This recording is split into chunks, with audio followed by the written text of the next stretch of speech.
You must have heard that the Oyo Empire at its peak was one of the most powerful empires in African history. But let me ask you this.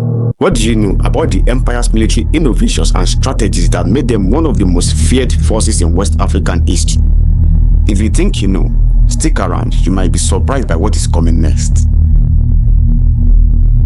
There was a high level of professionalism in the army of the Oyo Empire. Their success came mostly from their strong cavalry and the leadership of brave Oyo officers and warriors. Samuel Johnson, in his book, History of the Yorubas, noted that Oyo didn't have a permanent army. Instead, every able-bodied man joined the military campaign during the dry season. Okay now, imagine this, even farmers, traders, and every able-bodied man will leave their work to join the battle when they heard the word drums. No excuses, if you are fit, join the battle. Local leaders will gather their fighters, and the entire army was led by Aare Ona Kakanfo, the top war chief of the Oyo Empire. By the way, if you want to know more about the Aare Ona Kakanfo, who they are, their deity, and some famous Kakanfo even up to date, I've made a video on it. Check the link below to dive deeper into their history and legacy. The Kakanfo had a very tough job. If they lost a battle, they had to take their own life rather than face the shame of defeat. Now, let's be real.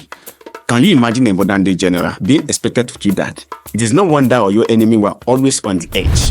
The Oyo Empire was one of the few Yoruba states to use cavalry as mounted soldiers, because much of its land was in the northern savannah. They bought horses from the north and kept them in the capital city. This was the long arm of the Oyo Empire. In the late 16th and 17th century, their army was mostly made up of cavalry. But here is the tricky part.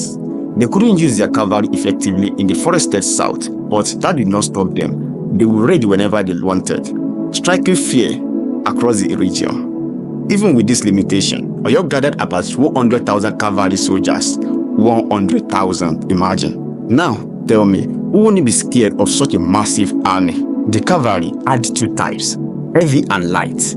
Heavy cavalry rode big imported horses and used bows and arrows, while light cavalry rode smaller local ponies and carried clubs. Fun fact, they even had a chainmail armor imported from the north, which some Oyo warriors might have worn. Picture this warrior charging at you with shiny armor. Will you stand and fight or run away? Will you be like Jon Snow or Captain Jack Sparrow? The foot soldiers or infantry were well armed. They carried big shields, swords, and spears. Their shields were huge, about 4 feet tall, made from elephant or ox hide. They also used heavy swords for close combat and special javelin that could be thrown accurately from about 30 paces. Oyo had a special group of cavalry soldiers called the Esho, or in Yoruba, Ikoyi Esho. These were 70 junior war chiefs, chosen for their skills, not because of their family background. They were led by the Aare Ona Kakanfo and followed a strict warrior code. Ikoyi Esho, ọmọ àgbọ̀nyàn. Ogun àjàwẹ́yìn ló mẹ́sàn wù mí. Ogun ojoojúmọ́ ló mú kílé wọn sùn mí lọ. Ẹ̀ṣọ́ kì í gbọ̀fà lẹ́yìn, gbangba iwájú ni wọ́n fi ń gbọ́ta. Ẹ̀yin lọmọ Oníkòyí àkọ́kọ́, ẹ̀yin lọmọ àgbà tí ń yan ọ̀nà ọ̀tẹ̀. Ọmọ ogun lérè ìjọjà lọ. Ìkòyí, ọmọ apórógunjó. Ìkòyí gbòòrà ńlẹ̀ òdìdí ogun yá. Imagine being part of this elite group, the best of the best, known for bravery and loyalty. Even today, being called Ikoyi Esho is a huge honor in Yoruba culture. Because the Aare Ona Kakanfo couldn't live near the capital, the Basharon, a top leader of the Oyo Mercy, took charge of the forces inside the city. Oyo was split into 6 provinces by a river. Each side had its own army led by the Onekoyi and the Okere. The smaller chiefs called Balogun carried on this tradition even after the fall of Oyo, especially in Ibadan. So, by mixing new ideas from nearby regions with traditional Yoruba battle skills, Oyo's military strategies helped them control other kingdoms and maintain their power.